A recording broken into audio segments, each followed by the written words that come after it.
Jamaah rahimakumullah, berbicara berbakti sama orang tua. Apa doa kalau kita mendoakan orang tua? Nah, siapa yang mau?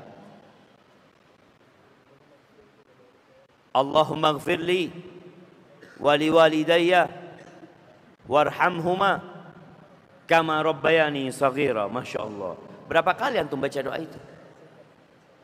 Setiap sholat. Berarti cuma 5 kali dalam sehari. Ya, sebagian kita cuma 5 kali baca. Ada satu hal penting dalam doa ini. Kita ini kalau dewasa mungkin merasa orang tuanya tidak berbuat baik kepadanya. Karena dia sudah besar. Dia sudah punya pekerjaan sendiri. Dia sudah menikah. Dia punya anak. Dia lupa bahwa dulu dia pernah kecil. Maka dalam doa itu, warhamhuma kama rabbayani saghira. Ingat selalu, rahmati keduanya sebagaimana mereka merawat mendidikku ketika aku kecil. Bisa apa untuk waktu itu? Yang sekarang jadi jenderal, yang sekarang jadi pengusaha, yang sekarang dihormatin orang, dulu engkau hanya bisa teriak dan menangis. Antum lihat anak kecil. Kalau antum melihat anak kecil, antum ingat sama antum. Dulu kita seperti itu. Hanya tergolek, hanya bisa teriak. Membalik tubuh aja nggak bisa. Ngomong nggak bisa, duduk nggak bisa, berdiri nggak bisa, jalan nggak bisa apa-apa. Lalu antum jadi seperti ini karena siapa? Karena siapa jamaah? Orang tua kita. Allah Azza wa Jalla memerintahkan kepada kita untuk berbakti kepada orang tua dengan mengingatkan masa kecil kita. Sekarang antum mungkin nggak butuh sama orang tua. Bahkan sebagian mungkin kematian orang tuanya menjadi nikmat buat dia. Alhamdulillah. Capek ngurusin orang tua. Allah berfirman di surat Luqman ayat 14, wasainal insana biwalidayhi. Kami wasiatkan kepada manusia untuk berbakti kepada kedua orang tuanya. Allah tidak memerintahkan kita untuk berbuat baik kepada anak kita. Karena manusia itu cinta sama anaknya. Jadi cinta orang tua kepada anaknya itu tertanam di dalam hati. Cinta anak kepada orang tua harus dibuat setengah mati. Tahu bedanya? Orang tua itu Masya Allah jamaah. Ketika antum sekolah, dia bekerja, kirim duit buat antum. Ketika antum mungkin merantau, kuliah, antum nggak tahu ibu antum jual gelangnya, ibu antum jual kalungnya, ibu antum jual antingnya demi antum. Dan kita seorang anak baru ingat sama orang tua ketika itu kalau uang kita habis. Ya, ketika uang kita menipis, kita ingat sama abah, kita ingat sama ibu. Tapi ketika antum cukup, antum nggak ingat. Dan sekarang itu terjadi. Maka Allah katakan hamalathu ummuh. Ingat, ibumu mengandungmu. Ada seorang anak yang mengatakan, Ustaz, anak ini gimana mau berbakti sama ibu anak, Ustaz?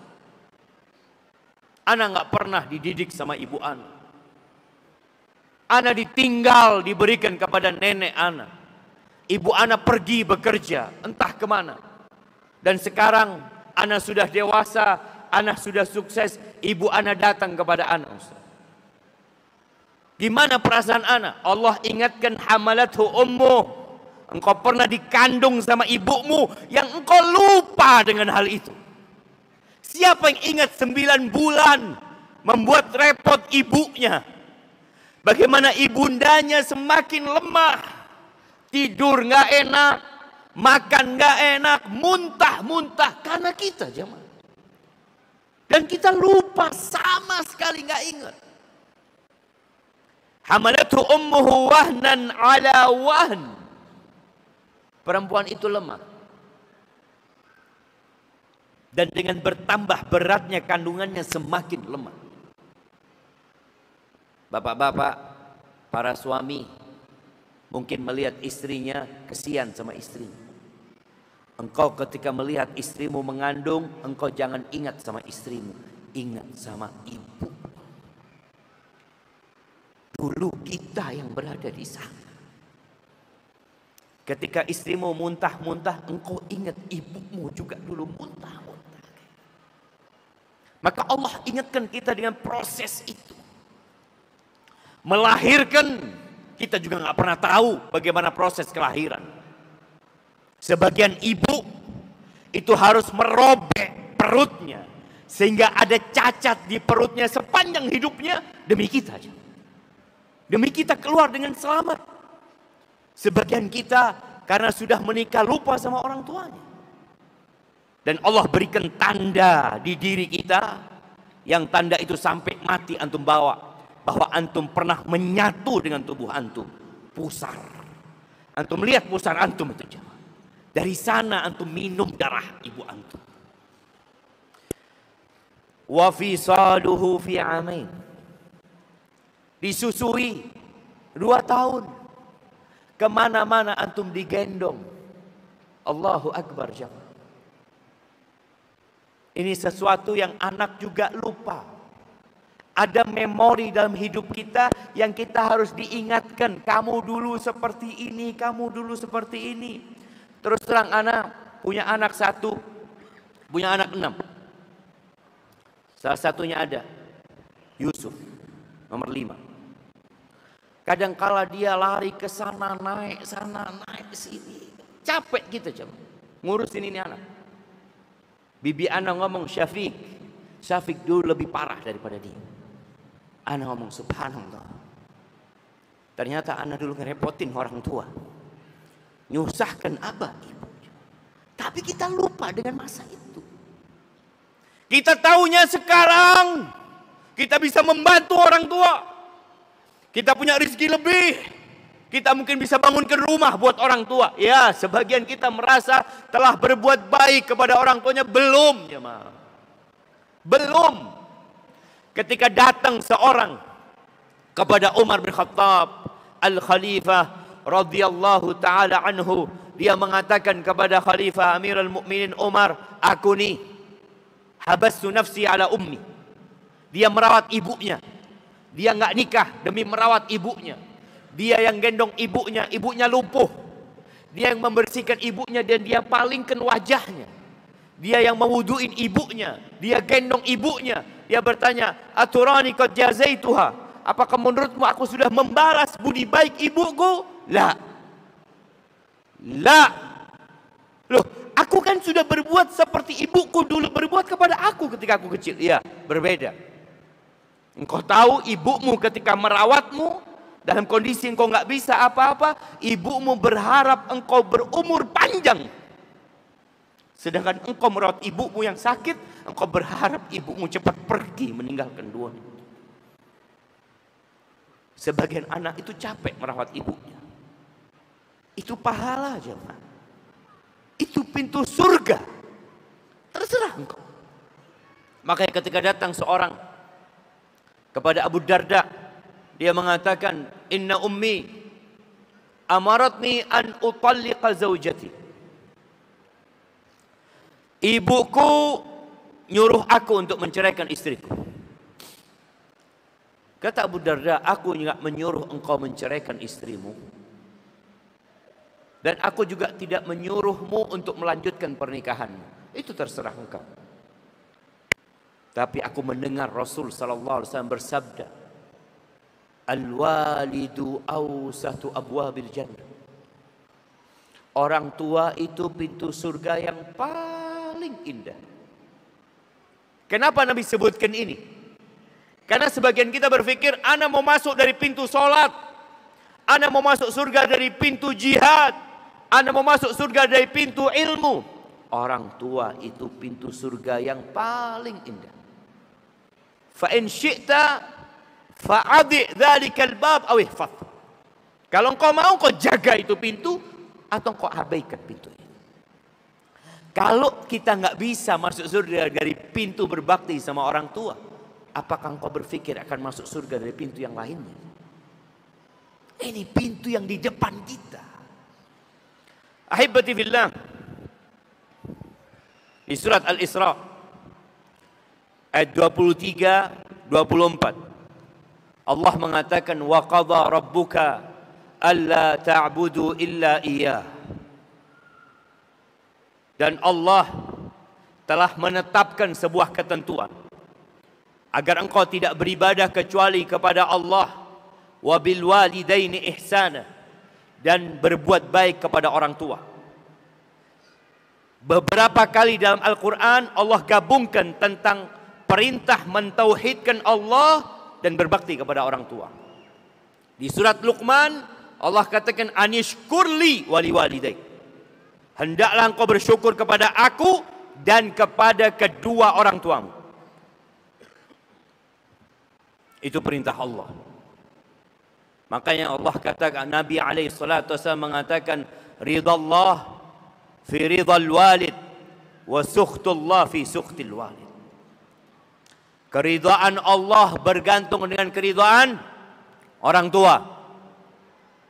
Bukan keridhaan istri, bukan keridhaan anak, tapi keridhaan orang tua. Dan murka Allah bergantung dengan murka orang tua.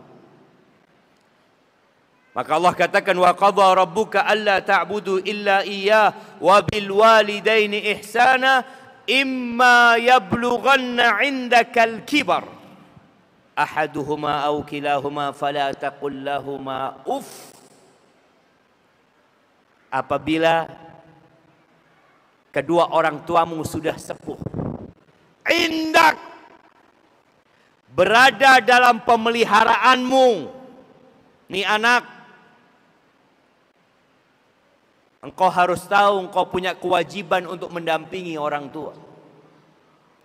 Bukan menitipkan orang tua di panti jompo dengan berpikiran di sana banyak kawan-kawannya, banyak sohibnya. Bukan meninggalkan orang tua sendirian di kampung, entah dengan siapa dia hidup, indak di sisimu. Satu atau dua-duanya, udah sepuh. Apa kata Allah? Fala taqul lahumā uff. Jangan berkata untuk keduanya uff. Ungkapan atau ucapan yang mengungkapkan ketidaknyamanan jiwa. Jangan. Di Kendari sini, anak-anak kalau ngomong sama orang tuanya gimana? Kasar, lembut, iya, lembut, sopan, alhamdulillah. Uff, jangan. Mereka sudah tua. Mungkin orang tua itu banyak permintaan, banyak permohonan yang kadang-kala kita capek. Fala taqul lahumā uff.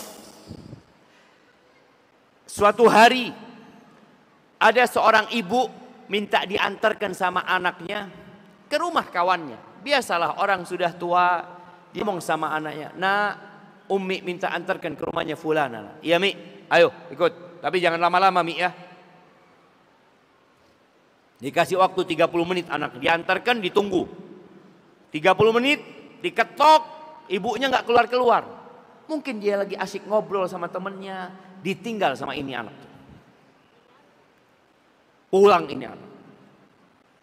Kemudian ibunya ditelepon. Ada orang yang menelpon bahwa anakmu sudah tabrakan. Anaknya tabrakan dengan mobil kontainer yang membawa besi-besi lonjoran itu, jamaah. Masuk dia ke sana. Engkau berpikir nunggu 30 menit, nunggu 1 jam. Ibu kita nungguin kita bertahun-tahun, jemaah. Bertahun-tahun dia nungguin kita. Dia rela menggendong kita di tengah malam. Padahal dia sudah ngantuk, dia capek. Sekarang kita nggak mau nungguin orang tua kita. Wallahi antum disuruh nungguin 1 tahun, tidak lama jemaah. Kadangkala kita merasa capek sama orang tua kita, lelah sama orang tua kita. Allah mengatakan, "Fala taqul lahuma uff wala tanharhuma." Jangan menghardik keduanya, jangan ngangkat suara di atas suara orang tuanya. Kalau ngomong sama orang tua. Raja bin Haywah, seorang alim ulama, dia pernah lagi ngisi kajian, dipanggil sama emak-emaknya. "Raja, at'imid dajjaj." Kata dia, "Raja, ayamnya kasih makan." Apa yang dilakukan alim ulama? Ditinggal pengajiannya. Dia kasih makan ayam. Kenapa? Ini loh pintu surganya. Ini pintu surga dia yang seharusnya taat kita sama ibu kita. Kita tahu bagaimana kisah Juraij. Ketika dia sedang sholat di tempat ibadah dia. Dia sholat, Allahu Akbar. Lalu ibunya datang memanggil, "Ya Juraij. Ya Juraij." Juraij sedang sholat jemaah. Sedang beribadah kepada Allah. Dia bertanya kepada dirinya, "Ummi am sholati?" Ibuku, apa aku lanjutkan sholatku? Ibunya manggil lagi, "Ya Juraij, ya Juraij." Juraij berpikir, ya apa ini? Aku sedang sholat gitu. Akhirnya Juraij melanjutkan sholatnya. Ibunya manggil ketiga kali. Juraij tetap memilih sholatnya. Akhirnya ibunya berdoa. Apa yang diminta sama ibunya? Ibunya berdoa, jangan matikan Juraij sampai dia melihat wajah-wajah pelacur. Dan terjadi. Juraij difitnah berzina. Tempat ibadahnya dihancurkan rata sama tanah. Digiring menuju ke raja.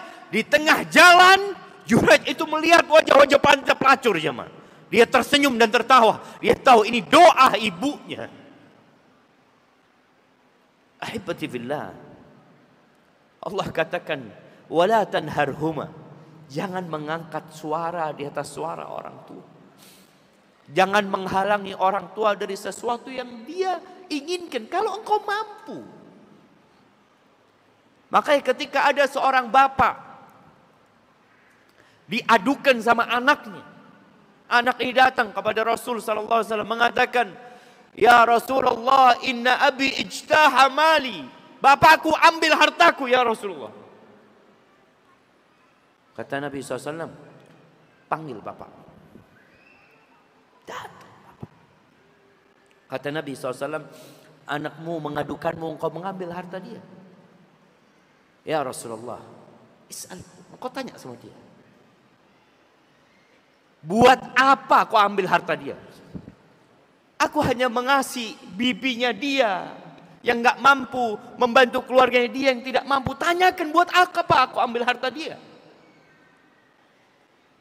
Lalu Nabi SAW mengatakan kepada anak ini, "Anta wa maluka li abi." Engkau bersama hartamu, engkau dan hartamu milik bapakmu. Subhanallah. Kita ini milik orang tua kita. Karena kita tidak akan pernah hadir di dunia ini kalau nggak lewat orang tua kita. Maka cukup orang tua kita mengandung kita, melahirkan kita, ibu kita, bapak kita repot, capek ngurusin kita di masa kita tidak tahu. Wallahi jamaah, anak-anak ini Anda baru merasakan ya, ketika Anda menjadi orang tua. Sebagian kita nggak tahu bapaknya itu di tempat kerjanya dimarah-marahin sama bosnya. Disuruh-suruh sama bosnya. Dia berkeringat, dia lelah, dia bawa uang demi kita jemaah. Agar anaknya bisa sekolah. Agar anaknya bisa melanjutkan kehidupan ini. Lalu tatkala kita sukses, merasa kesuksesan itu milik kita. Lah, orang tua kita. Anta wa maluka li abik. Engkau bersama hartamu milik orang tuamu. Untuk orang tuamu. Wa qul lahuma qawlan karima. Kalau ngomong sama orang tua, pilih kata-kata yang indah. Antum susun kata-kata itu. Mungkin antum kesal sama orang tua yang sudah tua. Ya. Tapi kita harus sabar. Kata-kata yang baik dengan intonasi yang penuh penghormatan. Karena ada orang ngomong baik, ngomong iya tapi keras. Ngomong baik tapi nggak enak didengar suara itu. Allah katakan wa qul lahuma qawlan karima wakhfid lahuma janahadh-dhulli minar rahmah. Engkau tawaduk sama orang tua. Engkau bentangkan sayap yang penuh dengan ketundukan. Biasanya orang itu kalau punya sayap mau terbang tinggi. Untuk orang tua engkau letakkan sayap. Biar orang tua naik ke sana. Engkau angkat orang tuamu dengan penuh rahmat. Wa qur rabbirhamhuma kama rabbayani shaghira. Dan katakan, wahai Rabbku, kasihi keduanya sebagaimana mereka merawatku ketika kecil. Jadi kita tuh sama orang tua tetap kecil. Dan berbakti sama orang tua itu banyak sekali caranya. Coba. Pijet kaki ibumu. Pijet sambil doakan orang tuamu. Sampai ada seorang anak yang Masya Allah. Tiap bulan dia kasih orang tuanya 160 juta. Dia kasih orang tuanya 160 juta. Duit yang banyak. Tapi bagaimana dia berbakti kepada orang tuanya? Dia kadang-kala masih minta duit sama orang tuanya. Diceritakan dia berangkat ke mall, ke supermarket, dia belanja. Dia sengaja dompetnya dia taruh. Dia sengaja. Sampai di mall, sampai di pasar, supermarket itu pas waktunya bayar di kasir. Dia ngomong, Uma, aku nggak bawa dompet Uma. Boleh pinjam fulusnya Uma? Oh boleh. Padahal fulus ibunya dari anak. Tapi dia ingin menunjukkan kepada orang tua, aku anakmu ibu. Aku butuh sama engkau ibu. Ini yang kadang-kala kita lupa aja. Belajar kita menghormati orang tua kita. Ahibati fillah. Bagaimana kalau orang tua kita nggak baik sama kita? Orang tua kita jahat sama kita. Orang tua kita menyuruh kita melakukan kemaksiatan. Fala tuti'hum. Kita nggak boleh taat. Wa in jahadak ala an tusyrika bi ma laysa laka bihi ilm fala tuti'hum. Kalau orang tuamu memaksamu untuk melakukan kemaksiatan, kesyirikan kepada Allah Azza wa Jalla, fala tuti'hum. Enggak boleh taat. Tapi apakah kemudian kita meninggalkan orang tua kita? Kita enggak mau kenal lagi sama orang tua kita. Subhanallah, ini orang tua nyuruh anaknya melakukan kesyirikan, kita nggak boleh taat. Tapi apa kata Allah? Wasahibhuma fid dunya ma'rufa. Engkau dampingi keduanya di dunia ini dengan cara yang baik. Ini jemaah. Anak itu perlu mendampingi orang tuanya. Bukan dia berpikir merantau meraih kesuksesannya meninggalkan orang tua. Berapa banyak yang mengatakan orang tua ana Ustaz masih belum kenal agama, masih belum sholat. Orang tua anak banyak melakukan kemaksiatan. Anak udah kasih tahu, tapi dia tetap seperti itu. Kapan kau ngasih tahu? Setahun sekali ketika mudik. Setahun 2 kali ketika pulang. Padahal Allah mengatakan wasahibhuma. Dampingi keduanya. Al-Auza'i, salah satu ulama muslimin yang ada di Libanon pada waktu itu. Dia lagi kajian di tempat dia. Tahu-tahu ada orang yang nggak pernah ikut kajian. Ada di situ. Ditanya, engkau dari mana? Tustar. Di daerah Iran sana. Ngobrol lah. Orang tuamu masih hidup? Iya, abahnya masih hidup. Muslim? Enggak. Majusi. Bapak dia Majusi. Kata gurunya mengatakan, engkau coba pulang. Ini baru datang, ratusan kilo dia tempuh jalan itu. Kemudian kata gurunya, engkau coba pulang. Engkau dampingi bapakmu. Semoga dia dapat hidayah lewat dirimu. Ini jamaah manfaatnya bergaul sama orang berilmu. Supaya kita tahu mana yang wajib, mana yang sunnah, mana yang ditekankan dan mana yang dianjurkan.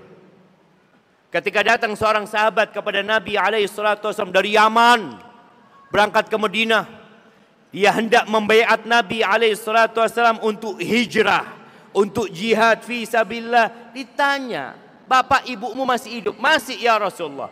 Mereka mengizinkanmu? Enggak. Aku tinggalkan mereka menangis. Pulang engkau. Bikin mereka tertawa sebagaimana engkau membuat keduanya menangis.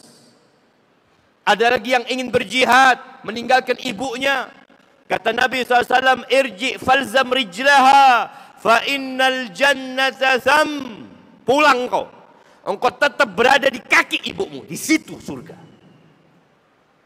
Ini yang ketemu Auza'i disuruh pulang. Pulang dia jemaah. Dia datang untuk menuntut ilmu tapi disuruh pulang sama gurunya. Pulang. Berangkat ke Tustar. Perjalanan yang cukup panjang. Sampai di sana bapaknya sakit. Akhirnya dirawat sama anak. Dirawat. Tiap hari didampingin. Terus bapaknya ini heran. Nah, agamamu itu apa? Jamaah, antum bisa lihat. Antum bisa baca. Antum bisa cari. Antum bisa teliti. Tidak ada agama yang memerintahkan anak berbakti kepada orang tua seperti agama Islam.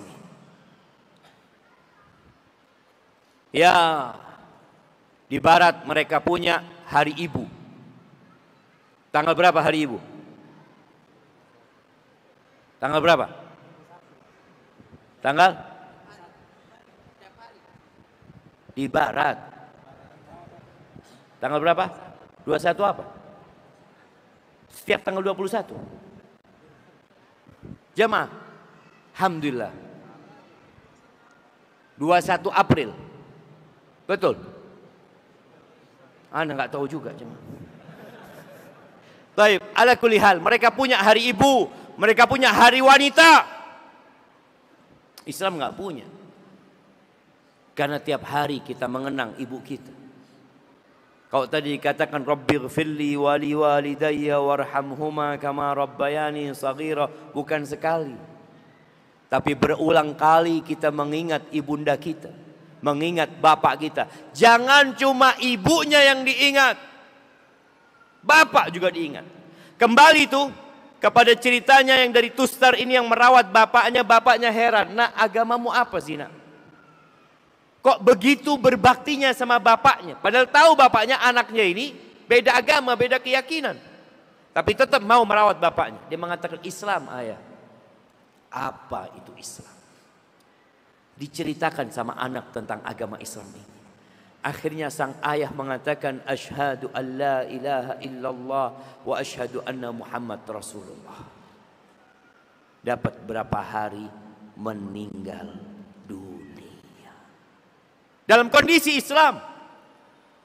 Inilah yang harus kita pikirkan bersama. Bagaimana mengajak orang tua kita kepada ketaatan kepada Allah Azza wa Jalla. Dan ini sebuah karunia yang besar. Tapi Ustaz, orang tua ana ngusir ana. Oh, lain ceritanya. Seperti Nabi Ibrahim. Diusir sama bapaknya.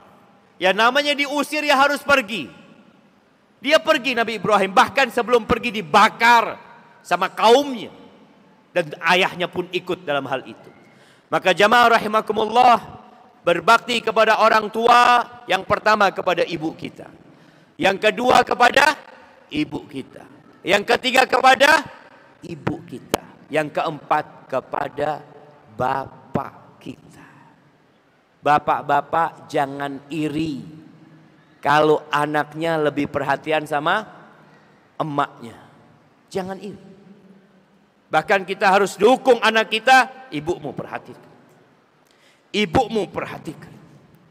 Karena memang ibu ini lemah. Kita nih jamaah sama orang tua kita sejak dulu hormat. Apalagi tatkala bapak kita masih gagah ya. Kita takut digampar sama bapak kita. Kita takut nggak dikasih uang saku sama bapak kita. Sama ibu kita rada-rada berani. Karena ibu kita sayang. Ibu kita bisa kita bujuk juga. Padahal kita wajib berbakti 3 kali lipat lebih buat ibu kita. Baru setelah itu buat ayah kita. Setelah ayah siapa? Yang paling dekat. Istri.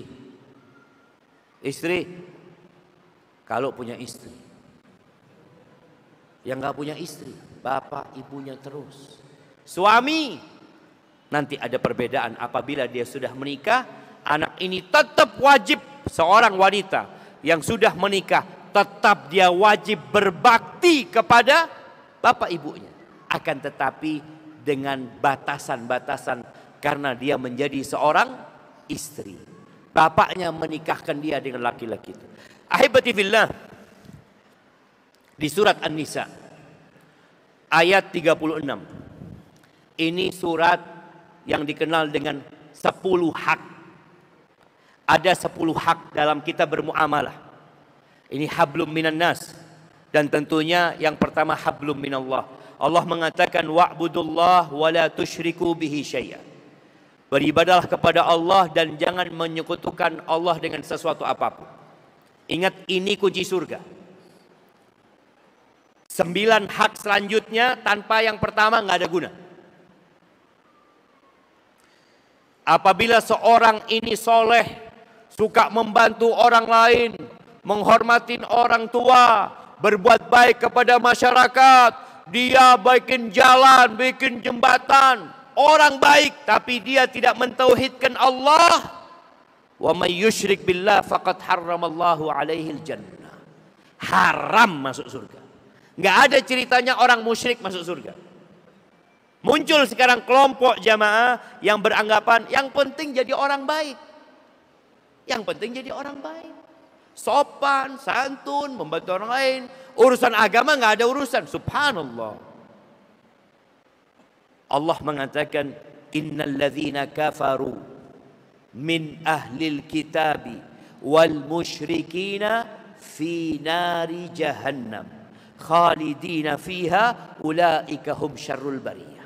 Kata Allah, sesungguhnya orang-orang kafir dari kalangan ahlul kitab dan dari kalangan orang-orang musyrikin tempatnya di neraka jahanam, kekal di dalamnya. Mereka adalah seburuk-buruknya makhluk. Kalau bicara kezaliman, yang penting engkau tidak berbuat zalim. Allah mengatakan inna syirka la zulmun azim. Sesungguhnya kesyirikan itu adalah kezaliman yang besar. Kalau orang membunuh masih mungkin diampuni.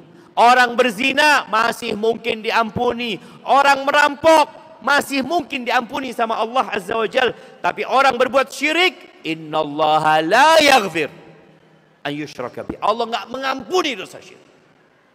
Maka bicara hak, yang pertama mentauhidkan Allah. Yang kedua, wabil walidain ihsana, berbuat baik kepada orang tua. Yang ketiga, wabidhil qurba, berbuat baik kepada kerabat-kerabat kita. Silaturrahim. Silaturrahim itu artinya berbuat baik terhadap kerabat kita. Karena penempatan kata silaturrahim ini kadangkala kurang tepat. Reuni anak-anak SMA ditulis silaturrahmi. Enggak. Bukan silaturrahmi. Silaturahmi apabila mereka ada hubungan kerabat sama kita. Ketika antum mau sodakoh, jangan kasih sodakoh keluar pulau, keluar negeri sebelum engkau perhatikan kerabatmu. Karena ada orang-orang baik di mata orang lain di depan kerabatnya. Fulan gak pernah bantuin kita. Fulan memang kaya, duitnya banyak, dia bangun masjid. Tapi dia punya keponakan, rumahnya bocor, gak pernah dibantu sama dia. Dia punya keponakan gak bisa sekolah, gak dibantu. Lahiran gak punya uang, gak dibantu. Tapi orang ini royal sama teman-temannya. Enggak. Ada aturannya. Makanya Nabi SAW ketika ditanya tentang sodakoh kepada kerabat sendiri, dapat dua engkau fadilah. Sodakatun wasilah, engkau dapat fadilah bersodakoh dan dapat fadilah menyambung silaturrahim. Tolong perhatikan. Salah satu cara menyambung rahim itu adalah menghafal nasab kita. Nabi SAW mengatakan, ta'allamu min ansabikum ma tasilu bihi arhamakum. Belajar nasab kalian, belajar. Hafalkan nasab itu. Bukan untuk berbangga-banggaan, saya keturunan fulan, bukan. Untuk menyambung rahimnya. Kalau antum gak kenal sama bapak kakek antum, gimana antum akan kenal dengan orang-orang yang mungkin sepupu dua kali? Atau misanan dua kali, udah lupa. Kita yang kenal cuma sama kakek. Dan nama, kalau bisa jamaah, subhanallah. Kita ini juga kadang kala kurang tepat kasih nama anak. Kalau kasih nama anak, cukup satu kata. Yang kedua nama bapaknya, yang ketiga nama kakeknya, yang keempat nama kakeknya lagi. Siapa nama Nabi kita Muhammad SAW? Muhammad bin Abdullah bin Abdul Muttalib bin Hashim bin Abdi Manaf. Berapa kata semua namanya jemaah? Satu. Sekarang orang namanya Muhammad Ibrahim Sulaiman. Bapaknya siapa? Bapaknya siapa ya? Sampai lupa dia nama bapaknya. Biar ini termasuk ya anak yang berbakti sama orang tua. Kemana dia pergi, dia bawa nama bapaknya di belakang dia. Kemana dia pergi. Supaya tahu orang-orang, aku anaknya fulan. Dan disitulah akan tersambung. Oh, engkau anaknya fulan. Masya Allah. Kenal sama bapaknya, kenal sama kakeknya. Maka pelajarin. Bikin grup keluarga. Yang satu kakek. Nggak apa-apa, bikin grup sana. Dengan harapan semua bisa menyambung rahim. Ketika ada kerabat yang kesusahan, yang lainnya bisa bantu. Dan subhanallah, antum perhatikan. Di setiap keluarga itu biasanya ada yang sukses. Disitulah Allah titipkan rizki buat keluarga yang lain yang tidak sukses. Sebelum antum berpikir berbagi sama yang lain, antum tolong perhatikan kerabat antum. Baik, yang ketiga kepada kerabat. Yang keempat, wal yatama. Yatim. Berbuat baik kepada anak-anak yatim. Nah, kapan disebut anak yatim? Nah, jemaah. Ketika bapaknya meninggal, walaupun umurnya 60 tahun. Sekarang ada bapak-bapak, Ustaz, saya umur 60 tahun, Ustaz, bapak saya baru meninggal, yatim saya, Ustaz. Masya Allah. Seperti itu.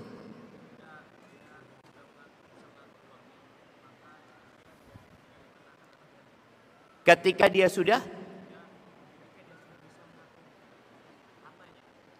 dia bisa mengatur hartanya, nggak yatim. Kalau umur 25 tahun belum bisa ngatur hartanya, masih yatim. Kasih hadiahnya. Ketika belum baligh, jadi anak yatim itu disebut yatim ketika belum baligh. Kalau sudah SMA, oh yatim, enggak, sudah. Jadi ketika dia belum balik disebut anak yatim. Hanya saja jamaah kita nih punya cara pandang yang salah. Terkadang anak umur 20 tahun masih dianggap anak-anak. Di zaman Nabi SAW umur 15 sudah pegang pedang. Sudah berjuang. Dan di masa kakek kita, Allahu Akbar. Kita lihat bagaimana orang tua kita. Umur berapa orang tua kita mulai bekerja cari rezeki. Umur belasan mereka sudah bekerja. Dan mereka sukses. Sekarang sampai umur 25 tahun masih nyusu sama orang tuanya. Masih minta kiriman dari orang tuanya. Kapan engkau melepas beban dari orang tuamu? Dalam agama kita ada dua masa hidup manusia. Masa sebelum baligh dan masa sesudah baligh. Sudah baligh udah besar.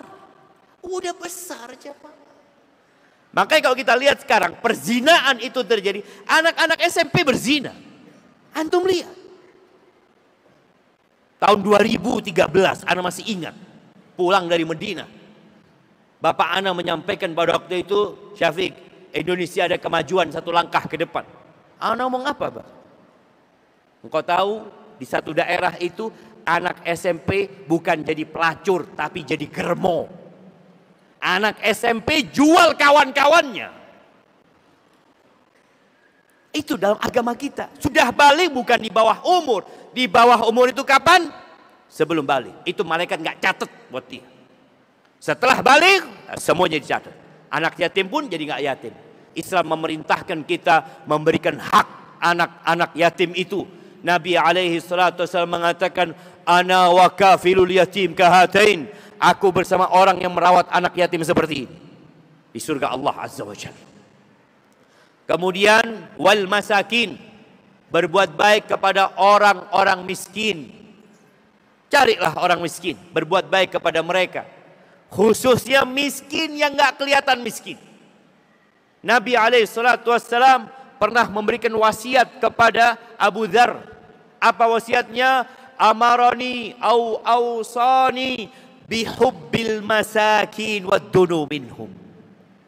Beliau berwasiat kepada aku agar aku cinta kepada orang miskin dan dekat sama mereka.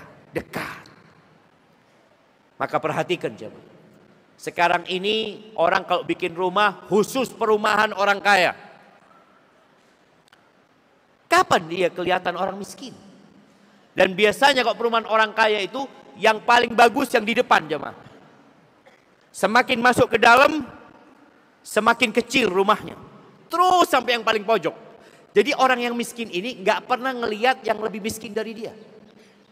Karena kalau dia berangkat kerja yang dia lihat orang yang lebih kaya dari dia. Terus sampai keluar paling kaya. Pulang dia lihat orang kaya sampai yang paling miskin rumahnya. Ya itu manusia membuat seperti itu. Tapi ingat wasiat Nabi, cinta sama orang miskin. Undang mereka makan. Datang ke rumah mereka. Berbagi dengan mereka. Antum akan bersyukur kepada Allah Azza wa Jalla. Tapi kalau antum kumpulannya sama orang kaya. MBI. Kumpulnya sama motor apa aja? Motor bagus-bagus, motor jelek? Campur. Oh Masya Allah. Ya. Campur, yang miskin campur sama yang yang mobilnya bagus, motornya bagus, kepingin bagus dia. Maka tolong yang motornya jelek, kumpul sama yang lebih jelek lagi motornya. Supaya dia bersyukur jemaah. Nabi SAW menyuruh kita melihat kepada yang di bawah kita. Maka di sini diperintahkan berbuat baik kepada orang-orang miskin. Wal jari dzil qurba, tetangga. Berbuat baik dengan tetangga yang ada hubungan kerabat di rumah kita, walaupun dia non muslim. Ingat, berbuat baik kepada tetangga walaupun dia bukan umat Islam. Abdullah bin Amr bin As, seorang sahabat Nabi, dia pernah potong kambing. Dia suruh pembantunya ngulitin kambing. Ketika dia lihat sedang mengulitin kambing, kata Abdullah, "Idza faragta fabda bijarinal Yahudi." Kalau engkau selesai ngulitin kambing, yang pertama engkau kasih tetangga kita yang agamanya Yahudi. Yahudi itu murid-muridnya bertanya, "Ya Aba Abdurrahman, al-Yahudi." Wahai Aba Abdurrahman, yang Yahudi yang pertama engkau kasih. Iya. Sami'tu Rasulullah sallallahu alaihi wasallam yaqul. Aku mendengar Rasul sallallahu alaihi wasallam bersabda, "Ma zala Jibril yusini bil jar hatta dhanantu annahu sayuwarrithu." Jibril itu terus-terusan memberikan wasiat kepada aku agar berbuat baik kepada tetangga sampai aku mengira tetangga itu akan dapat warisan. Semua tetangga. Dan tunjukkan keindahan Islam kepada tetangga. Wal jaril junubi. Ya tetangga mungkin yang jauh yang tidak ada hubungan kerabat, kita juga berbuat baik kepada mereka. Wasahibi bil jam. kawan sejawat, teman kerja, berbuat baik sama dia. Ajak mereka kepada Allah. Ingatkan mereka bahwa kita diciptakan untuk mengabdi kepada Allah Azza wa Jal. Banyak di antara kita yang persahabatannya hanya karena kepentingan duniawi. Ya, berteman ya karena sama-sama hobinya. Hobinya naik motor, berkawan. Hobinya mancing, berkawan. Hobinya main bola, berkawan. Coba engkau cari orang yang menjadi kawanmu menuju kepada Allah Azza wa Jalla. Intinya kita diperintahkan berbuat baik kepada kawan kita. Wabnis sabil. Yang kesembilan, kita disuruh berbuat baik kepada orang-orang yang terputus, gak bisa melanjutkan perjalanan. Ada orang yang mungkin datang ke Kendari, dia bekerja di Kendari, kemudian dia tidak sukses, dia kepingin pulang ke kampung halamannya, gak mampu, berbuat baiklah kepada mereka. Dan yang terakhir, wama malakat aimanukum, dan berbuat baiklah kepada budak-budak yang kalian miliki. Mungkin sekarang sudah tidak ada perbudakan, tapi di masa perbudakan kita diperintahkan berbuat baik kepada budak-budak itu. Lalu Allah menutup ayat ini dengan firman-Nya, innallaha la yuhibbu man kana mukhtalan fakhura. Sesungguhnya Allah tidak suka dengan orang-orang yang congkak lagi berbangga diri. Ingat, kita tercipta dari air mani. Dan kita akan kembali menjadi tanah, diinjak-injak dan dilupakan. Jangan pernah congkak. Tidak masuk surga. Man kana fi qalbihi mithqala habbatin min khardalin min kibir. Orang yang ada sombong di hatinya sebesar sawi nggak akan masuk surga. Barakallahu fiik.